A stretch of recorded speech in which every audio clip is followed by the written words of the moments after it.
حضرت عمر رضی اللہ عنہ کا قصہ۔ حضرت عمر رضی اللہ عنہ جن کے پاک نام پر آج مسلمانوں کو فخر ہے اور جن کے جوش ایمانی سے آج 1400 برس بعد تک کافروں کے دل میں خوف ہے، اسلام لانے سے قبل مسلمانوں کے مقابلے اور تکلیف پہنچانے میں بھی ممتاز تھے۔ نبی اکرم صلی اللہ علیہ وسلم کے قتل کے در پہ رہتے تھے۔ ایک روز کفار نے مشورہ کی کمیٹی قائم کی کہ کوئی ہے جو نعوذ باللہ محمد کو قتل کر دے۔ عمر رضی اللہ عنہ نے کہا کہ میں کروں گا۔ لوگوں نے کہا کہ بے شک تم ہی کر سکتے ہو۔ عمر رضی اللہ عنہ تلوار لٹکائے ہوئے اٹھے اور چل دیے۔ اسی فکر میں جا رہے تھے کہ ایک صاحب قبیلے زہرہ کے جن کا نام حضرت سعد ابن ابی وقاص رضی اللہ عنہ ہے اور بعضوں نے اور صاحب لکھے ہیں، ملے۔ انہوں نے پوچھا کہ عمر کہاں جا رہے ہو؟ کہنے لگے کہ محمد صلی اللہ علیہ وسلم کے قتل کے فکر میں ہوں، نعوذ باللہ۔ سعد نے کہا کہ بنو ہاشم اور بنو زہرہ اور بنو عبد مناف سے کیسے مطمئن ہو گئے؟ وہ تم کو بدلے میں قتل کر دیں گے۔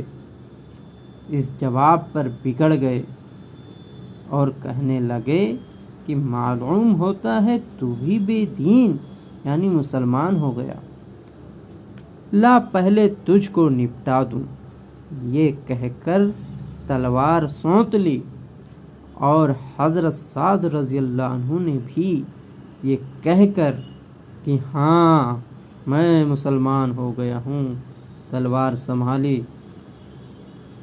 دونوں طرف سے تلوار چلنے کو تھی کہ حضرت سعد رضی اللہ عنہ نے کہا کہ پہلے اپنے گھر کی تو خبر لے، تیری بہن اور بہنوئی دونوں مسلمان ہو چکے ہیں۔ یہ سننا تھا کہ غصے سے بھر گئے اور سیدھے بہن کے گھر گئے۔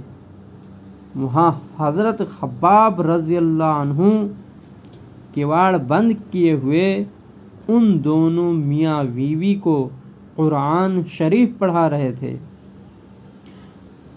حضرت عمر رضی اللہ عنہ نے کواڑ کھلوائے۔ ان کی آواز سے حضرت خباب رضی اللہ عنہ تو جلدی سے اندر چھپ گئے اور وہ صحیفہ بھی جلدی میں باہر ہی رہ گیا جس پر آیت قرآنی لکھی ہوئی تھی۔ ہمشیرہ نے کواڑ کھولے۔ حضرت عمر رضی اللہ عنہ کے ہاتھ میں کوئی چیز تھی جس کو بہن کے سر پر مارا، جس سے سر سے خون بہنے لگا اور کہا کہ اپنی جان کی دشمن تو بھی بددین ہو گئی۔ اس کے بعد گھر میں آئے اور پوچھا کہ کیا کر رہے تھے اور یہ آواز کس کی تھی؟ بہنوئی نے کہا کہ بات چیت کر رہے تھے۔ کہنے لگے کیا تم نے اپنے دین کو چھوڑ کر دوسرا دین اختیار کر لیا؟ بہنوئی نے کہا کہ اگر دوسرا دین حق ہو تب یہ سننا تھا کہ ان کی داڑھی پکڑ کر کھینچی اور بے تحاشا ٹوٹ پڑے اور زمین پر گرا کر خوب مارا۔ بہن نے چھڑانے کی کوشش کی تو ان کے منہ پر ایک تماچا اس زور سے مارا کہ خون نکل آیا۔ وہ بھی آخر عمر ہی کی بہن تھی۔ کہنے لگیں کہ عمر ہم کو اس وجہ سے مارا جاتا ہے کہ ہم مسلمان ہو گئے۔ بے شک ہم مسلمان ہو گئے ہیں جو تجھ سے ہو سکے تو کر لے۔ اس کے بعد حضرت عمر رضی اللہ عنہ کی نگاہ اس صحیفے پر پڑی جو جلدی میں باہر رہ گیا تھا، اور غصے کا جوش بھی اس مار پیٹ سے کم ہو گیا تھا، اور بہن کے اس طرح خون میں بھر جانے سے شرم سی بھی آ رہی تھی۔ کہنے لگے کہ اچھا مجھے دکھلاؤ، یہ کیا ہے؟ بہن نے کہا کہ تو ناپاک ہے اور اس کو ناپاک ہاتھ نہیں لگا سکتے۔